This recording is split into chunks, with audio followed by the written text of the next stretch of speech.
Class 10 के अर्थशास्त्र विषय के प्रथम पाठ विकास के बारे में पढ़ेंगे। विकास से इस पाठ को पढ़ने से हम सर्वप्रथम विभिन्न व्यक्तियों के विकास के मायने क्या है वो सीखेंगे। इसके साथ साथ विकास से क्या तात्पर्य है ये समझेंगे और विभिन्न व्यक्तियों के लिए विकास के लक्ष्य एवं आकांक्षाएं क्या होंगी वो सीखेंगे। साथ ही साथ हम दो या अनेक राज्यों एवं दो या अन्य देशों के बीच विकास के तुलनात्मक अध्ययन करेंगे। विकास पाठ पढ़ाने का उद्देश्य सर्वप्रथम छात्रों को विकास की समझ विकसित करना एवं विकास के विभिन्न आयामों एवं पहलुओं के बारे में जानकारी देना है। तो विकास क्या है? विकास एक निरंतर चलने वाली प्रक्रिया है, ये कभी रुकती नहीं है। विकास अर्थात प्रगति का अर्थ है आगे बढ़ना या मानव जीवन में बेहतरी का होना। तो हम देखते हैं विकास करने के लिए व्यक्ति अनेक प्रकार के कार्य करते हैं। विकास का तात्पर्य है मानव जीवन एवं समाज एवं देश की अर्थव्यवस्था में सकारात्मक बदलाव से, जिससे व्यक्ति के जीवन में गुणात्मक परिवर्तन हो।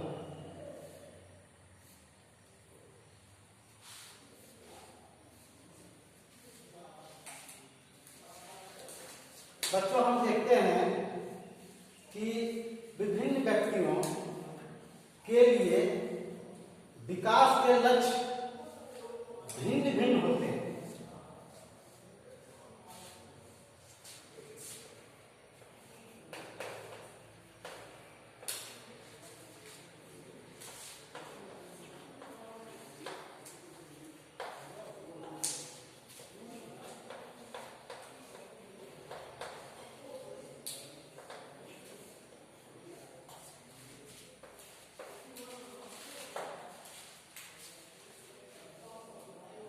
जैसे एक भूमिहीन ग्रामीण मजदूर के लिए विकास का लक्ष्य या आकांक्षाएं क्या हो सकती है?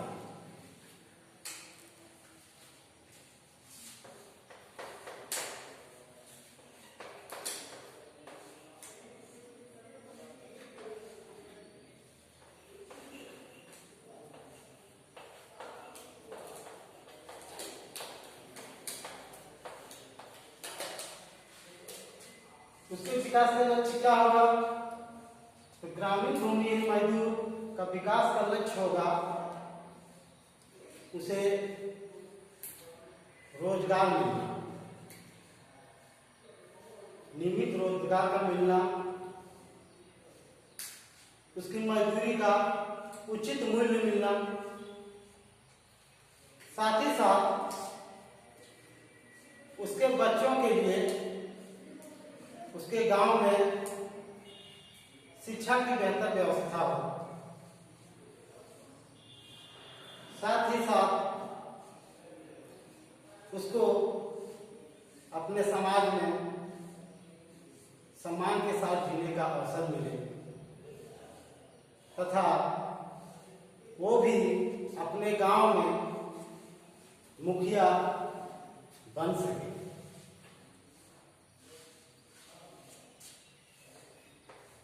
आगे देखते हैं पंजाब के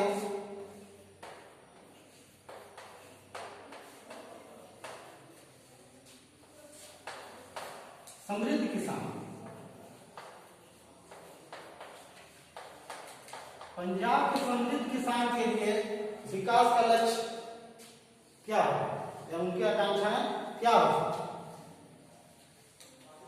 पंजाब के समृद्ध किसान का लक्ष्य होगा कि उसके अनाज का न्यूनतम समर्थन मूल्य मिले, उसके अनाज का न्यूनतम समर्थन मूल्य मिले, साथ ही साथ उसे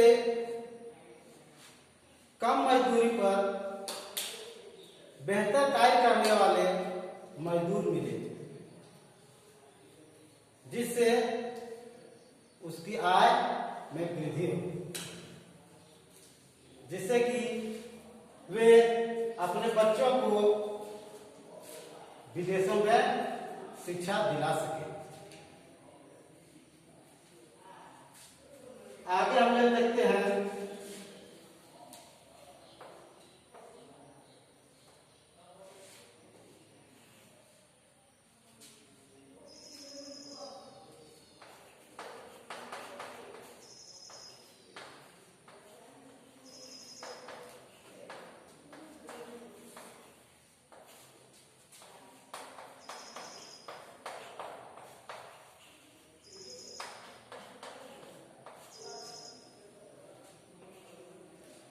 वर्षा पर आधारित ग्रामीण किसान। वैसा किसान जिसकी खेती वर्षा पर निर्भर है, वो किसान के विकास का लक्ष्य क्या है? वो किसान चाहेगा कि प्रत्येक वर्ष वर्षा उचित मात्रा में अच्छी हो, जिससे उसके फसल का उत्पादन अधिक से अधिक हो। आगे देखते हैं शहरी बेरोजगार युवक।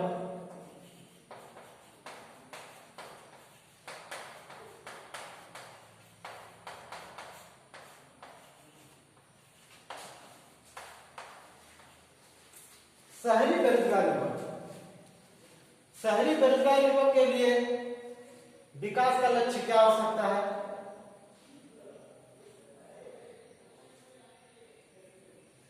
शहरी बेरोजगार युवक के लिए विकास का लक्ष्य रोजगार, साथ ही साथ उसे नियमित रोजगार मिले और अधिक से अधिक वो आय प्राप्त कर सके।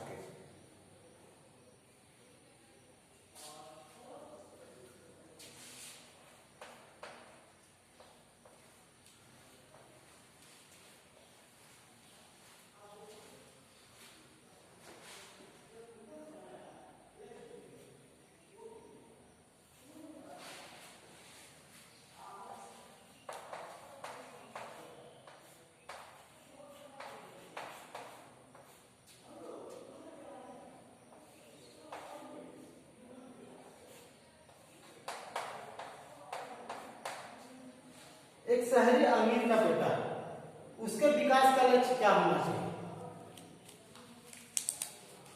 शहरी अमीर के बेटे का विकास का लक्ष्य होगा कि वो विदेशों में पढ़ाई कर सके। वो जिस शहर में रहता है उस शहर में एयरपोर्ट की सुविधा हो, जिससे वो उसे विदेश आने जाने में सुविधा हो। आगे देखते हैं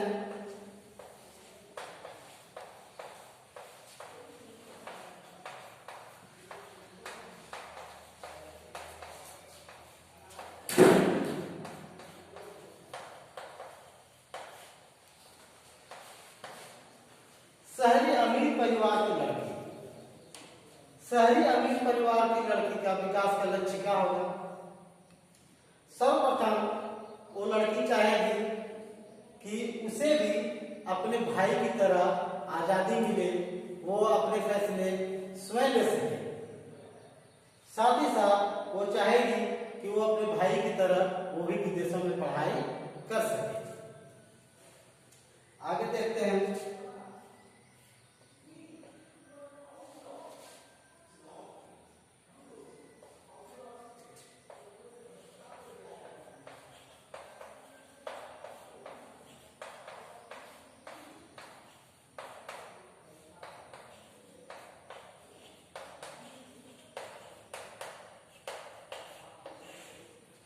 नर्मदा घाटी का एक आदिवासी, उसके जो विकास की का क्या लक्ष्य होगा, उसकी क्या आकांक्षाएं होंगी?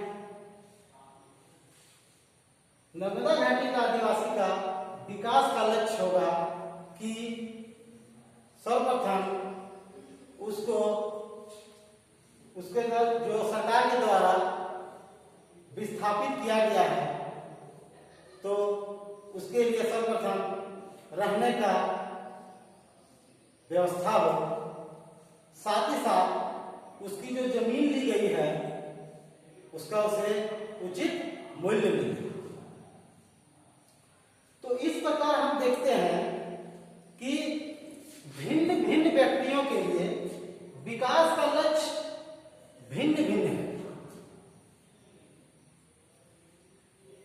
सभी के लिए विकास का लक्ष्य अलग अलग है।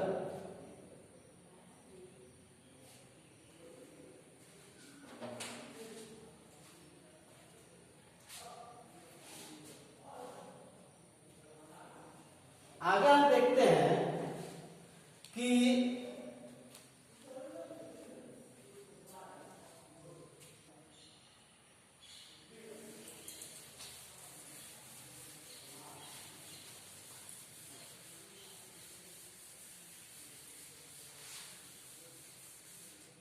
बच्चों, हमने देखा कि विभिन्न व्यक्तियों के विकास के लिए लक्ष्य अलग अलग है।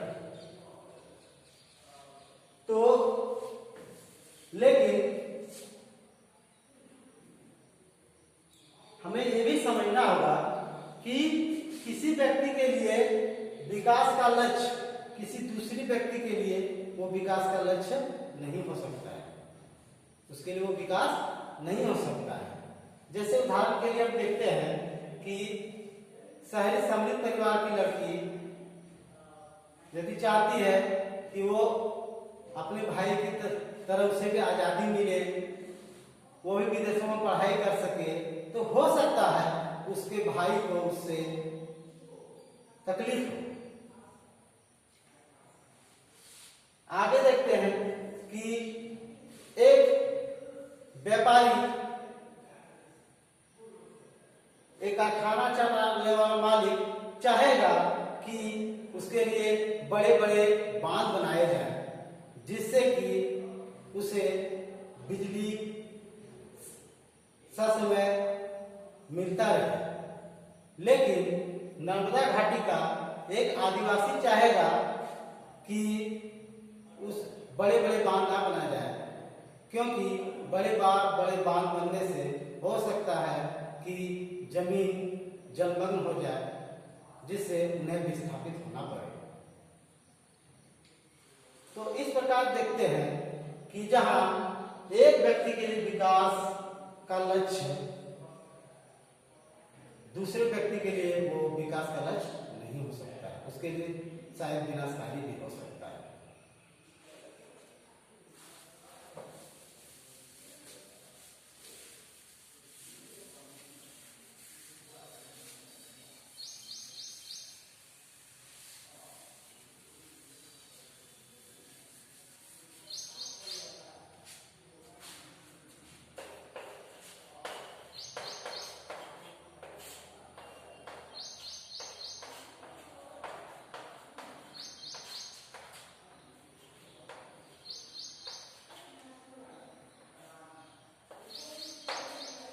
बच्चों, देखते हैं कि लोगों के लिए विकास के लिए कई अन्य लक्ष्य भी होते हैं। जैसे लोग प्रमुख रूप से चाहते हैं कि उसे नियमित रोजगार मिले,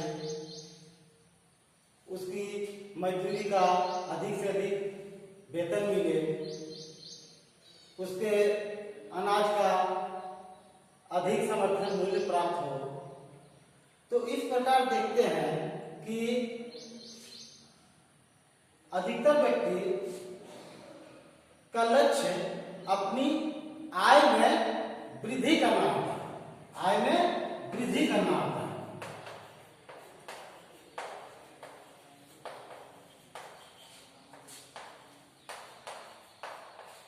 आय में वृद्धि करना होता है प्रमुख लक्ष्य, जिससे कि वो अपने भौतिक आवश्यकताओं की पूर्ति कर सके।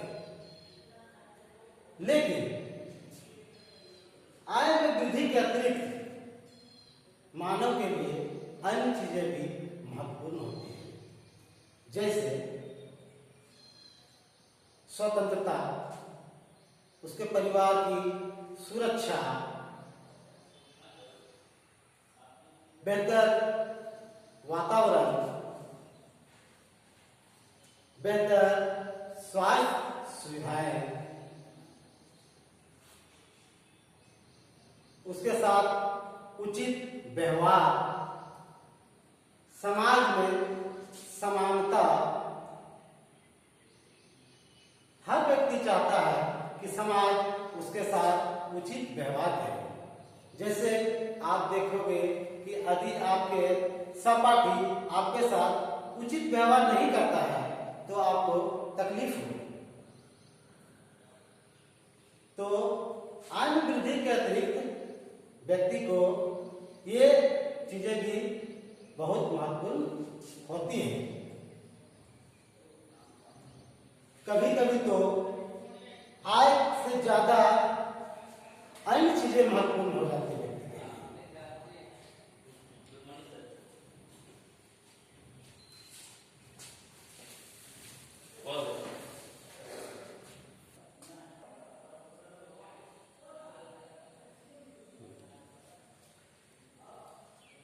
इस प्रकार देखते हैं कि विभिन्न व्यक्तियों के लिए विकास के लक्ष्य भिन्न भिन्न होते हैं। तो किसी राज्य या देश के लिए भी व्यक्तियों के विकास के लक्ष्य भिन्न भिन्न होंगे। किसी व्यक्ति के लिए किसी देश का विकास का लक्ष्य अलग हो सकता है, किसी अन्य व्यक्ति के लिए किसी देश का विकास का लक्ष्य कुछ और हो सकता है। तो हम आगे देखेंगे कि किसी राज्य या देश का विकास का लक्ष्य क्या है।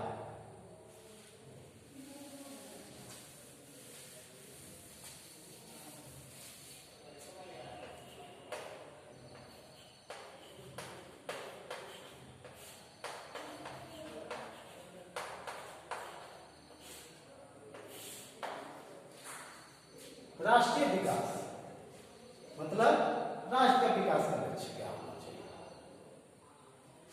जैसे हम अपने विद्यालय में देखते हैं कि प्रत्येक बच्चा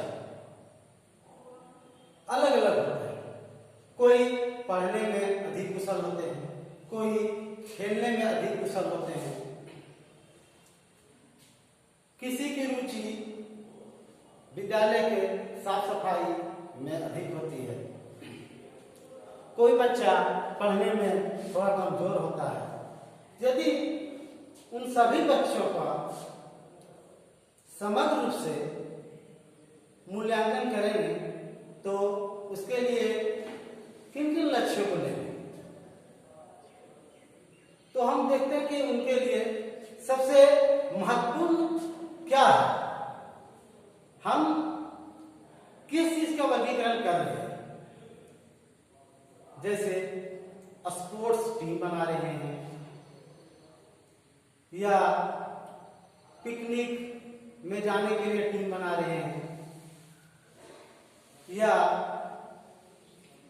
विद्यालय के बाल संसद के लिए बच्चों का चयन कर रहे हैं, तो उस आधार पर हम उसका वर्गीकरण करते हैं, उसके सबसे महत्वपूर्ण चीजों को लेकर के उसका चुनाव करते हैं। उसी प्रकार राष्ट्रीय विकास के लिए विभिन्न व्यक्तियों के लिए लक्ष्य अलग अलग हो सकते हैं, लेकिन सबसे महत्वपूर्ण जो होती है वो होती है राष्ट्रीय आय। राष्ट्रीय आय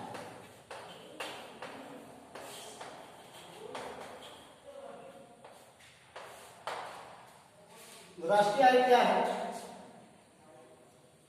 तो किसी देश के सभी निवासियों द्वारा जो आय प्राप्त की जाती है या आय की जाती है उसे राष्ट्रीय आय कहा जाता है। लेकिन यदि हम किसी देश के विकास को उसके राष्ट्रीय आय से मापते हैं तो उसमें एक कठिनाई होती है। कठिनाई क्या होती है कि अलग अलग देशों की जनसंख्या अलग अलग होती है। किसी देश, मान लीजिए किसी देश की जनसंख्या 5 करोड़ है, किसी देश की जनसंख्या 80 करोड़ है, तो उसके राष्ट्रीय आय से यदि उस देश का विकास को मापते हैं, वर्गीकरण करते हैं, तो वो उचित नहीं होता है। तो इसके लिए हम औसत आय को लेते हैं, किसी देश के औसत आय को लेते हैं।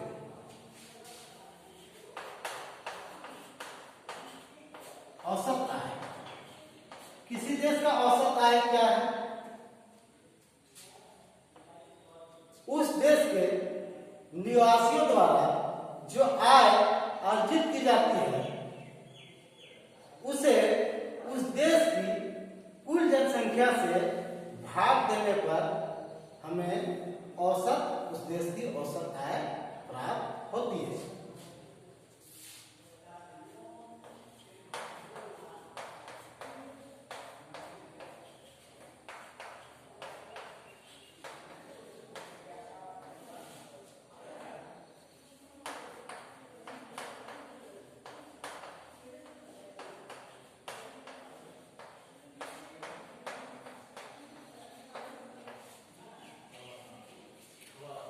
इस प्रकार देखते हैं कि औसत आय बराबर किसी देश की कुल आय बटा देश की कुल जनसंख्या।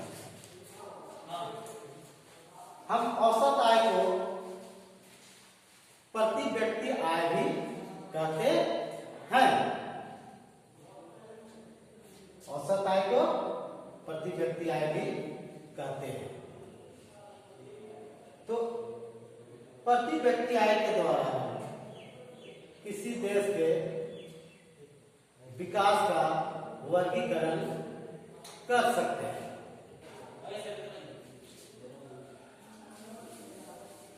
सर्वप्रथम विश्व बैंक द्वारा देशों के विकास रिपोर्ट के लिए औसत आय अर्थात प्रति व्यक्ति आय को आधार बनाया गया।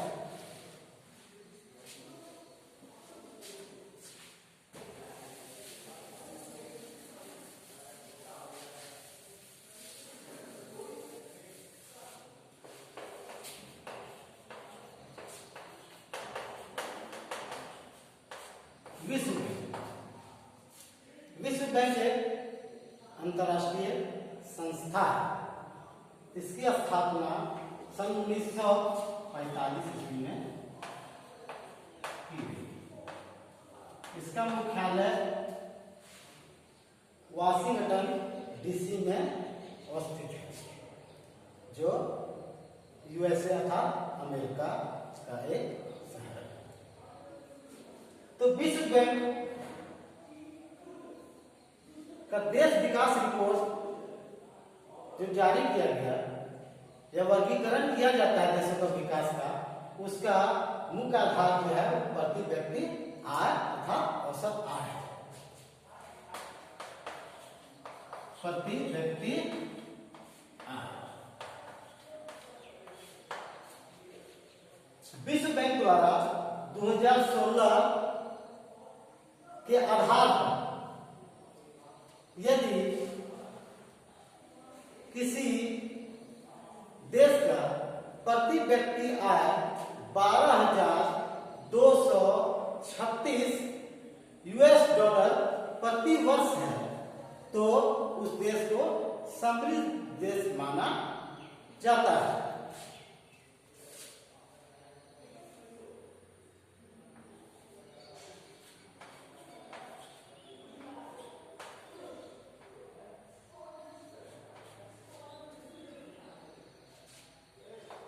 जिस देश की प्रति व्यक्ति वार्षिक आय 12,236 यूएस डॉलर है उस देश को विश्व बैंक द्वारा समृद्ध देश माना गया।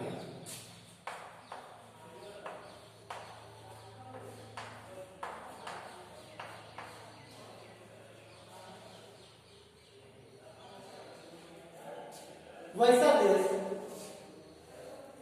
जिसका प्रति व्यक्ति वार्षिक आय 1,005 यूएस डॉलर या उससे कम है, वैसे देशों को निम्न आय वाले देशों में रखा गया।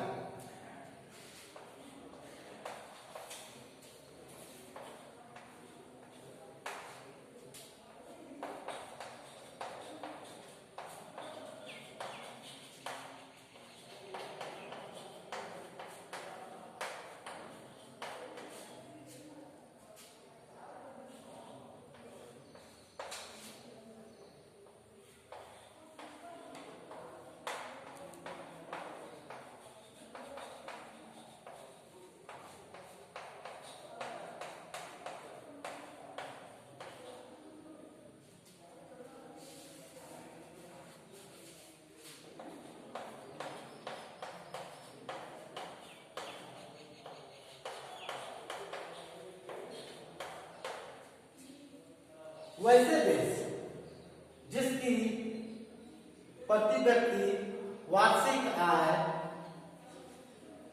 1,005 यूएस डॉलर से अधिक एवं 12,236 यूएस डॉलर से कम है, वैसे देशों को मध्य आय वाले देशों की श्रेणी में रखा गया विश्व बैंक के द्वारा।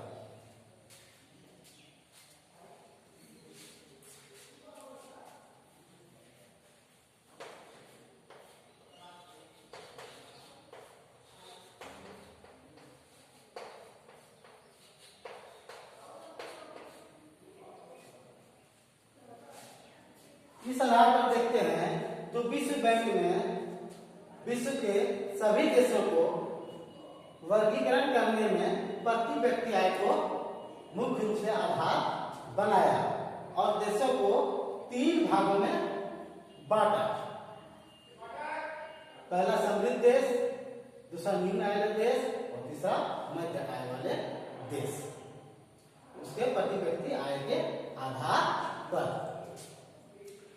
तो हम अब भारत की बात करते हैं तो भारत इस 3 श्रेणियों में किसमें आया? तो वर्ष 2016 में भारत की प्रति व्यक्ति वार्षिक आय 1840 यूएस डॉलर थी। ये आंकड़े वर्ष 2016 के हैं। तो इस आधार पर भारत किस श्रेणी में आएगा? भारत मध्य आय वाले देश की श्रेणी में आएगा। तो इस प्रकार बच्चों हम देखते हैं कि विश्व बैंक ने प्रति व्यक्ति की आय को आधार बनाकर देशों को विकास का वर्गीकरण किया।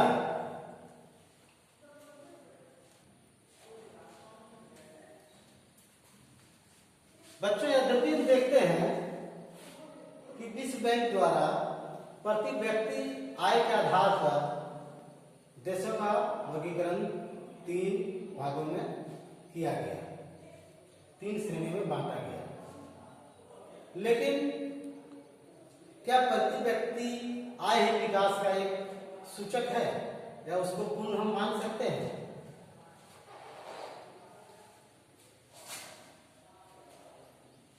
किसी देश के विकास के लिए अन्य चीजें भी महत्वपूर्ण होती है।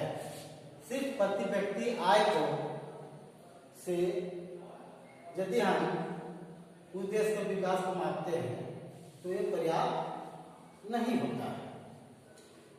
इसके लिए हम एक उदाहरण से समझ सकते हैं। हम 2 देश को तुलना करते हैं।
मान लेते हैं कि 2 देश ए और बी हैं।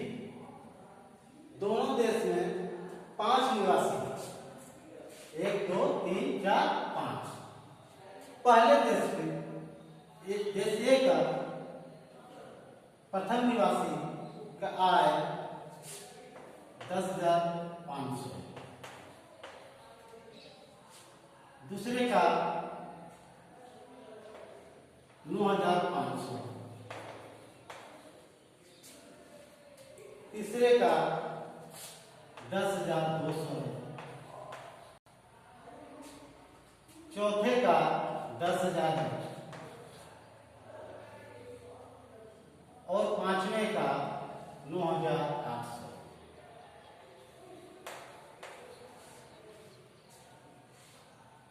फिर हम देश बी को देखते हैं। देश बी का प्रथम नागरिक का आय 500 रुपया है, दूसरे का 500 रुपया है, 5,000, तीसरे का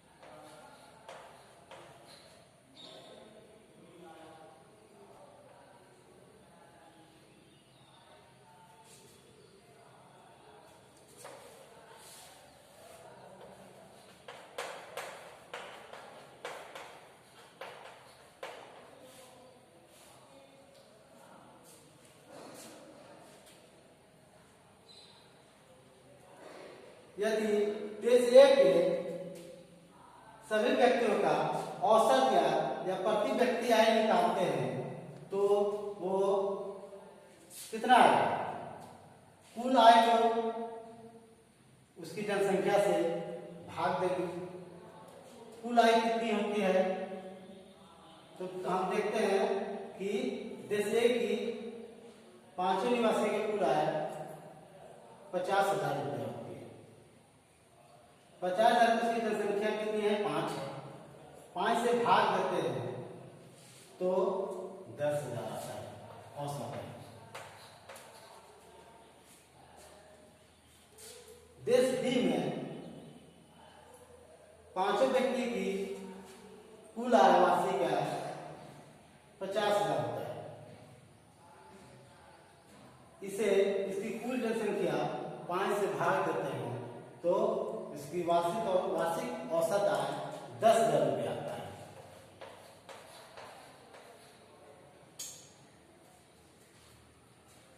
तो इस प्रकार देखते हैं कि देश ए और बी दोनों का औसत आय या प्रति व्यक्ति आय 10,000 रुपया है। तो कोई व्यक्ति किस देश में रहना पसंद करेगा? यदि किसी व्यक्ति को देश बी का पांचवा व्यक्ति के रूप में रहने दिया जाएगा तो वो निश्चित रूप से देश बी में रहना पसंद करेगा। लेकिन यदि लॉटरी के रूप में उसकी संख्या उठे कि किस व्यक्ति के रूप में रहेगा तो निश्चित रूप से सभी व्यक्ति देश ए में रहना पसंद करेंगे, क्योंकि देश ए के लोगों का आय का अंतर कम है, लेकिन देश बी में लोगों का आय का अंतर बहुत ही ज्यादा है। एक व्यक्ति 48,000 रुपये कमाता है वार्षिक आय यदि है तो दूसरा व्यक्ति का मात्र 500 रुपये। तो इस प्रकार हम देखते हैं कि प्रति व्यक्ति आय से, केवल प्रति व्यक्ति आय से किसी देश के विकास के बारे में सही समझ विकसित नहीं हो सकती। इसके लिए हमें अन्य पहलुओं पर भी चर्चा करनी होगी। किसी देश के विकास के लिए अन्य चीजें भी महत्वपूर्ण होती है। जैसे किसी व्यक्ति को आय के अतिरिक्त क्या चाहिए? यदि किसी व्यक्ति के जेब में पैसे होंगे, अधिक आय उसकी है, अधिक पैसे उसके पास है, तो वो भौतिक वस्तुएं खरीद सकता है। आराम की चीजें, टीवी, फ्रिज, मोबाइल खरीद सकता है। लेकिन वो संक्रामक बीमारियों से लड़ने के लिए टीका नहीं बना सकता है। वो व्यक्ति पर्यावरण को अकेले स्वच्छ नहीं बना सकता है। वो व्यक्ति अकेले उस समाज में सुरक्षित नहीं रह सकता है। उसके लिए उसे अन्य के सहयोग की आवश्यकता होगी या अन्य चीजें उसके लिए आय के अतिरिक्त आवश्यक है, जैसे उचित पर्यावरण, शिक्षा की अच्छी व्यवस्था, अच्छा वातावरण, अच्छी सुरक्षा, स्वतंत्रता आदि। तो इस प्रकार आज बच्चों हम लोगों ने व्यक्ति के विकास के बारे में जाना। सर्वप्रथम विकास क्या होता है, उसके क्या मायने हैं। दूसरा, विभिन्न व्यक्तियों के विकास के भिन्न भिन्न लक्ष्य होते हैं, ये जाना।